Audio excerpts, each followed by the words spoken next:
press conference for the Ole Miss Rebels. Ole Miss's sports information director is Madeline Marshall. Tonight we're joined by head coach Yolette McEwen and student athletes Angel Baker and Madison Scott. Coach McEwen, your opening statement. First of all, just incredibly grateful. I have a lot of mentors in my life, and one of my mentors would always say to me that the person with the experience is at the mercy of the one with the anointing. And he spoke that over my life maybe like 10 years ago. And so to be in this situation right now, to take down an historical program like Stanford, a coach and a woman that I admire and I've watched is incredible. And I'm incredibly grateful to be in this position and look forward to, I told my team, like, I just love them so much. I don't want to stop having this feeling. So who knows, maybe we end up in Dallas. But right now, at least we know we punched our ticket to Sweet 16. So grateful. We'll now take questions for the student athletes. As a reminder, please state your name and affiliation at the beginning of each question. If you're on the Zoom call and you have a question there, please use the raise hand function, and I will call on you if we have time for your questions. First one here's up front. Okay. Michael Robertson, African-American athlete. So Madison or Angel, when you guys took the court, you went up against as she said, historically great team and a team that was hoping to get back to the Final Four. So you guys led the entire time and only had 3 ties, never lost the lead. So what gave you guys that much confidence? To start off, just walking in, knowing who we are. We've been battle tested all year. We've fallen short. And it was finally our time to step into that moment and come out on top. I feel like we walked in with confidence and we knew who we were from the jump. What she said, our God is so good, and he's been with us every step of the way. When he's with us, we know we won't fail. So today we came out and we were together for 40 minutes and we came out with the W. So we're just grateful, and like Coach O said, we're gonna keep going. Matthew Walter from The Next. You guys talked about you pack your defense. And even Stanford admitted they knew you guys said that you pack your defense. And you lose that lead in the fourth quarter. It's tie game. You force 3 straight turnovers on 3 straight possessions. Just talk about trusting that defensive mentality, even when Stanford made that run to cut it, to tie the game, and you could have easily just let it go, but you kept playing hard on the defensive end and forcing those turnovers that really clinched the game for you guys. We defend, to say the least. I feel like we had great leadership in Maya Taylor, but we defend, and we was confident having to go down and defend and get some stops. Ben Parker, CardinalSportsReport.com. First of all, congratulations on the win. Thank you. Yeah, big time for you guys. Just talk about one of the things you guys, both of you collectively did really well was you guys knocked down your free throws. Just talk about what the key is to making free throws. A, just in the NCAA tournament with the pressure of that, and then B, in a hostile road environment. Just what's the key to maintaining your composure and knocking those down? Well, first, Coach told us from the jump, we had to knock down our free throws. We may not get many of them, but she told us when we got to the line to, be composed and knock them down. That's key on the road. An environment like this, the fans going crazy. We wanted to win. We didn't want to go home, so we wanted to make sure that we knocked down our free throws, dialed in. And it's just the work that we've been putting in. Before we left, we were in Oxford. We were shooting free throws every day, before practice, after practice. The work shows. So it's just a testament to how hard we work, and yeah. A quick reminder that the Ole Miss locker room is still open at this time. Cheryl Coward, WhoFeet.com. For the players, this is not just a historic moment in terms of women's basketball, but for the state of Mississippi as well, given the history of Ole Miss. You have a black female coach. I mean, even at, just 40 years ago, some of these things were unheard of because of all the things that have gone on in the South. What does it mean for you to have a leader like this, a black woman leader, in a place where you couldn't even walk on campus in my lifetime, not yours? Well, it means a lot. One of the reasons why I came to Ole Miss is because I wanted to be under a coach that looked like me. I feel like Coach Yo really just is a believer, a fighter, and that's who somebody I want to represent.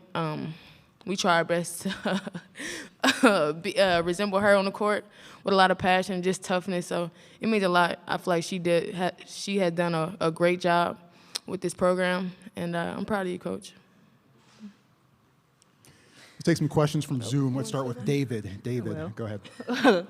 Can I respond to that question? Sorry about that. I'm gonna start with saying I love you, Coach. She pushes us every single day, to be great. Like Angel said, her toughness, her resilience, everything that Coach Yo has been through and goes through, and she always comes out on top. That's what she's instilled in her players. She lets us know every day, don't give up, don't stop. Even in a game like today, when nobody thought we could play in this game with Stanford, nobody thought we could win, but she believed in us, and she instilled that in us. So we went out there, and having a coach that believes in you, and pushes you to be great every single day, we went out there and gave it everything we had, for her, for us, for all the hard work that we put in. So to answer your question, it's amazing to be coached by a woman like Coach Yo. This is just the beginning. She's not done, and I'm excited to be here and just excited for the opportunity to be coached by her. Okay, David, go ahead. Sorry, David. For David Eckert, the Clarion Ledger. For both of y'all, I mean, you've been so close to this kind of win a couple of times this year. I mean, did LSU and South Carolina, did that pop into your head at all down the stretch where, maybe you're in a timeout huddle or whatever? Were you thinking about those experiences at all and what you could bring from those? Definitely. We fell short a lot of games this year that we felt like we should have won. We didn't play, Ole Miss women's basketball for 40 minutes, so that was our goal coming in. We wanted to be tough and be together for the entire 40 minutes, and play defense at a high level, communicate at a high level, and do what we came here to do, get a win. So definitely those games, falling short, it hurt in the moment, but ultimately it prepared us for this moment. We finally closed out a game, and we're just hungry for more. We're hungry to keep playing some games. Let's go back to Zoom. Gabriella. Gabriella, go ahead. Gabriella Lewis, the next. Y'all touched on this a little bit, and Coach said this on the broadcast at the end, but there were a moment there at the end where, maybe you hadn't been there before and Maya was really encouraging the team and you ended up executing on defense so hard. So can you just walk me through those final minutes and also, what Maya maybe said? Maya is a great leader. In those closing minutes, she was just saying it's not over until the buzzer is off. But she also in the huddle, she was just telling us to stay together. And I feel like she played a major role. She might not have scored the most points or whatever, but her leadership was superior, like literally. And I don't think we could have did it without her. We'll take one more from Zoom and then perhaps we'll have one more here in the room. Michael. Michael, go ahead. Hey, Madison. Michael Katz from the Daily Journal. You and Snow both committed to this program when they were coming off an 0-16 SEC moment. What SEC record? What is this moment like for you? You got the opportunity to hit free throws that put you guys ahead. What is it like seeing that your belief in Yo and this program paid off? The feeling I'm feeling right now, is indescribable. All I can say is I'm just so happy. I'm so blessed. I'm so grateful. I'm just happy to be an Ole Miss Rebel. This is what I came here for. This is what me and Snutter came here for moments like this. Each year, I've said it before, we continue to get better and better, under the leadership of Coach Yo. And we have amazing scorers like AB, that come and join us, and so forth and so forth. Like, we've come a long way, and I'm just so happy. That's all I can say. I'm just so happy. And again, I keep saying it because, I believe it. We all believe it. We're not done. There's still more work to be done. So, let's do it. Take one or two more here in the room for the student athletes. Ben Parker, CardinalSportsReport.com. You guys held them to 2 of 7 shooting from three-point range. Just what was the key to your perimeter defense and locking in on that side of things? I feel like I keep repeating myself. I'm sorry. Well, we just take pride on the defensive end. We definitely dictate and we disrupt. We knew that they were going to try to get some threes off, so we just tried to lock in on that and make it a hard time for them. Okay, Madison, Angel, thank you. You're free to rejoin your teammates in the locker room. Congratulations. Thank you, guys.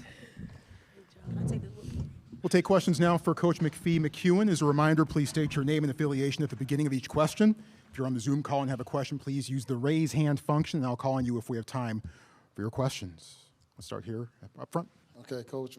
Michael Robertson, African-American athlete. So the shooting, 30% for you guys and like 32, 33 for them. How do you win a game like that against a team of this ilk? And what was the feeling that went through your mind knowing that how much you respect Tara when the buzzer went off? It was an incredible amount of emotion for me, I'll tell you that. Immediately, I was just overwhelmed with gratitude and just hugged my staff because we put in so much work, you know. Our players show up and they do the job and they execute the game plan, but my coaches and my support staff, like we burn the midnight oil. And so it was just an incredible amount of emotion. As far as us not shooting well, we knew that Stanford's size and length would be a little problematic for us. But we also know that we defend. And that's why we can't explain it. Like people, you know, I know a lot of people talk about, oh, Ole Miss is aggressive, but they don't give enough credit to how disciplined we are defensively, especially when we lock in. And honestly, when I realized that we had to get a stop to win the game, I had far more peace than having to score on the other end to win the game, because that's who we are. So we've won tons of games by having to get a stop, and our team just felt like we could do it. Coach, right here, Matthew Walter with the Next. I want to ask you about your journey, right? You started your career as a community college player, spent a lot of time as an assistant coach, then you go to Jacksonville, a small school in the Atlantic Sun. Just how much did all of that prepare you for this moment and this game to coach against Tara and win this kind of game to get yourself to the Sweet 16 for the first time for your program in 15 plus years? I'm on Twitter. I'm active on Twitter. And let me tell you how, like, my faith works. This morning when I woke up, I drafted the tweet. I was going to tweet after the end of the game because I knew I would be full of emotion and I needed to get my thoughts together. In the tweet, it states that my parents, Carl Somesco, the head coach at Florida Gulf Coast, Lynn Bria, the head coach at Stetson, Jose Fernandez, the head coach at South Florida, and all of the Southeastern coaches, my husband, have prepared me for this moment. And that was on my heart. And so my whole journey, I tell people, I always use like basketball analogies. And I say, for my life, y'all, I never get a wide open layup. I always have to do a pro hop or a Euro step to score in life. It's just been my journey. And so anytime it's easy, it's a setup for failure, you know? So, but I'm a learner, I'm a student. And every stop I've learned something, from Frank Phillips Community College to Miami-Dade. Shout out to Susan Summons, who taught me how to put belief into her players. To, Bo Pearman, that was incredibly tough as a coach, so taught me how to be resilient. The list goes on and on of people that have impacted my life. and that are responsible for me being right here, right now. Quick reminder that the Ole Miss locker room closes at 5 after the hour. Hi, Yolette. Janie McCauley Hey, Janie. from AP. Yeah. Following up on that, I mean, I spent some time with your girls and your parents before tip-off, and you ran out, your team came out on the court, and Yasmin said, "That's my mom." And they were dancing, and the example you talked about yesterday, wanting to be the future of women's basketball and a future for these kids are seeing, and your dad's fighting tears. I mean, just how much does that mean to you to be showing your young daughters that, hey, this is what you can do when you chase your dreams? Well, you really can't be what you can't see. And I really believe that. And so my daughters are learning how to be strong and go after dreams, but also how to be, a wife, and how to balance. I cry in front of my kids. Had we lost, my 10-year-old would have cried tonight. My 5-year-old is just living the dream right now. But my 10-year-old, she would have been an emotional wreck. And everybody asks me where I get my passion from.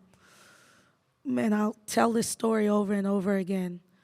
My dad lost in a championship game. The gym cleared out, and he cried.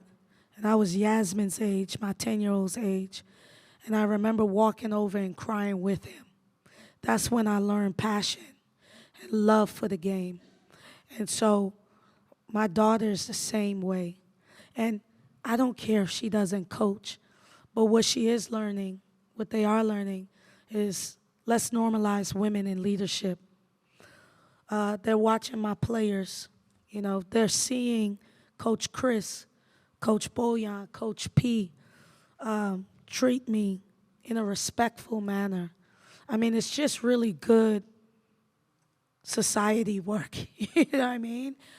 Because really that's how it should be, where we all love and respect each other. And so I wouldn't want to do this without them being here, little Chris being here. In our gym is little kids running all over the place.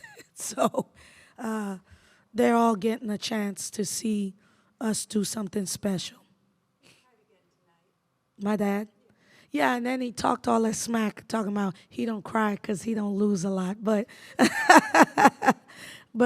yeah, my parents are here, super emotional. Kurt Streeter from the New York Times. Quick two-parter, actually. I couldn't quite tell. Were you crying after the game? Yeah, shoot, I was a mess. Yeah, joy, tears of joy, tears of just humility, like, come on, everyone had a dream coming up. And when you're coaching, I'm a dreamer, and I try to be a dream merchant for my players. But, like, how cool is it to take down someone that you admire? Like, that was pretty freaking cool. Because I admire Tara, so I'll never forget this. Second little question here. This kind of upset does not happen often in the women's game. What does this say about the depth, the growing depth in your game? It says a lot, and you're so right, and that's what I was telling the team. I said, fairly, FDU went and beat Purdue. Like, we got to normalize that for the women's game. And I said, a lot of times, women, this doesn't happen because as females, we're taught to hone it in. You know what I'm saying? Because I get attacked all the time. Oh, I'm too bold. I'm too bracing. I'm too this. I'm too that. But the coach from Fairleigh Dickinson said on TV that he was going to beat Purdue, and they did it.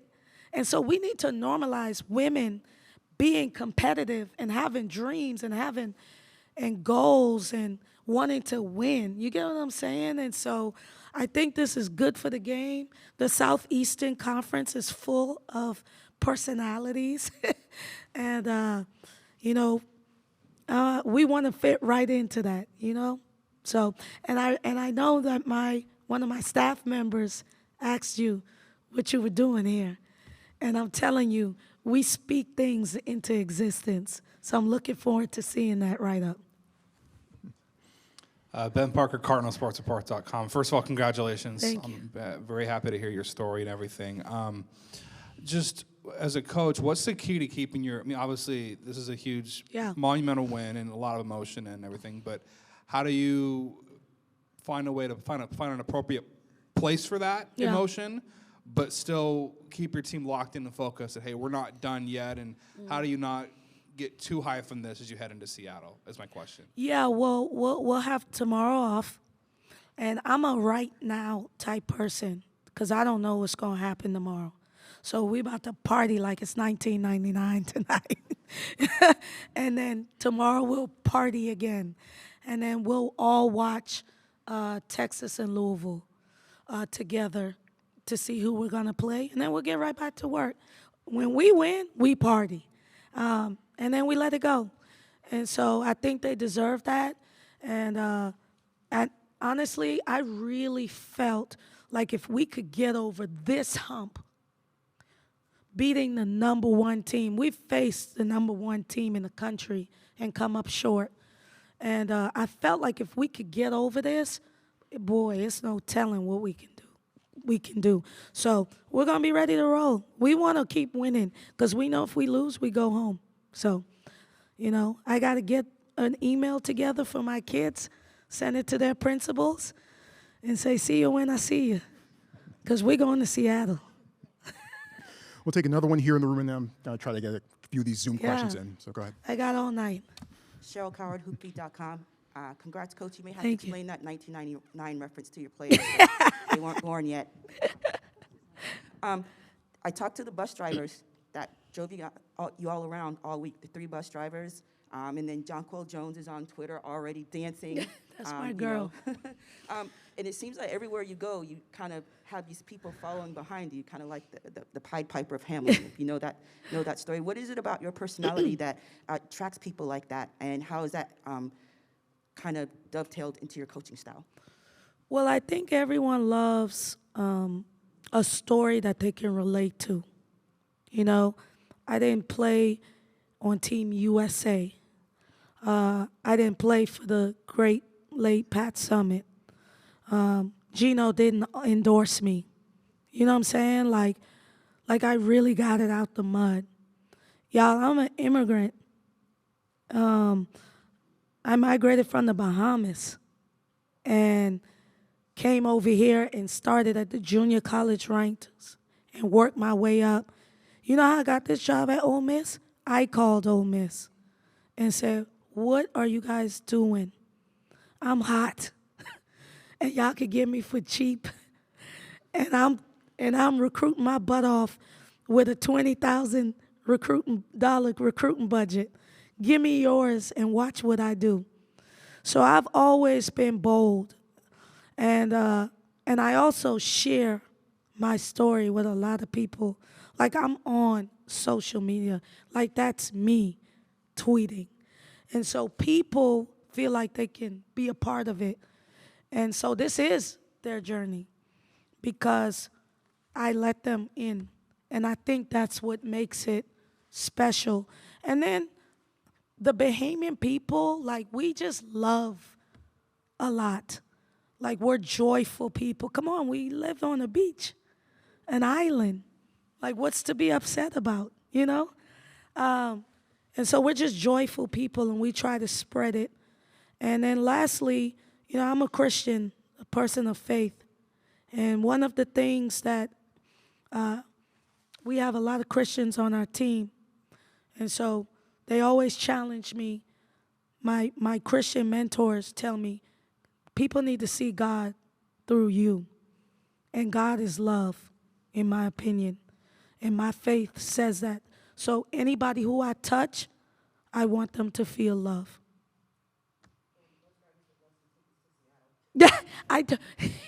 That's for another conversation.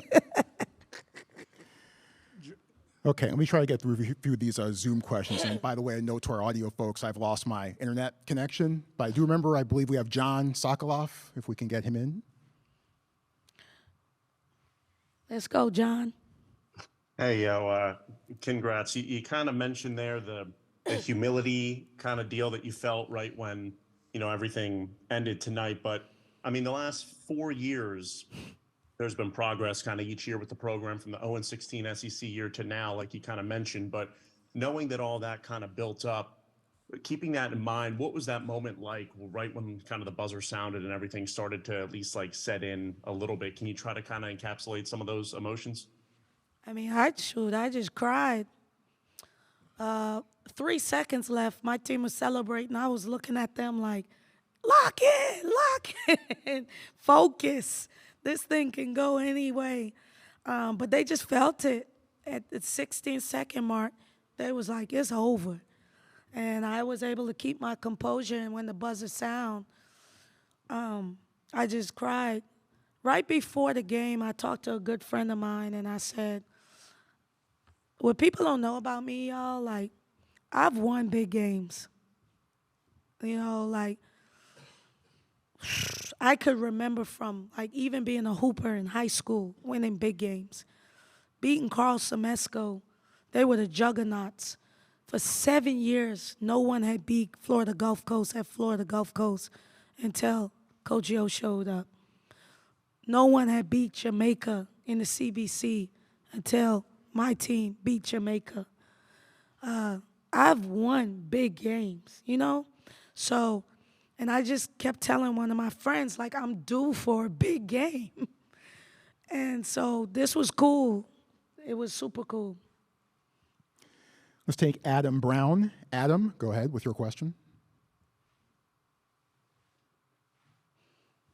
Coach, Adam Brown, Hotty.com. Hey, Adam. Hey, congratulations. Can you talk about just the play of Thompson tonight and just how she was locked in with the 3 she had? Which player are you talking about? Thompson. Oh my God. Our freshman. How about that? Our freshman is just stone cold, man. I would say something else, but I'm trying to keep it professional. Ayana is from DeSoto High School. They're champions. They're winners. And when we recruited her, we wanted to bring someone from a championship pedigree program. And she was just waiting for a moment, and we were really nervous before the NCAA tournament because she had twisted her ankle. She didn't even play in the SEC tournament. And when she looked at me and she said, Coach, I'm going to be playing, I played it cool, but I was jumping for joy because she was the X factor for us in both games. So really excited about her. Future's super bright. Okay, we're up against it here time-wise, so just time for one more overall question. Let's go to David. David, go ahead. Hey, Coach, congrats. Thanks, I guess, you're talking about you felt like you were due for a big one.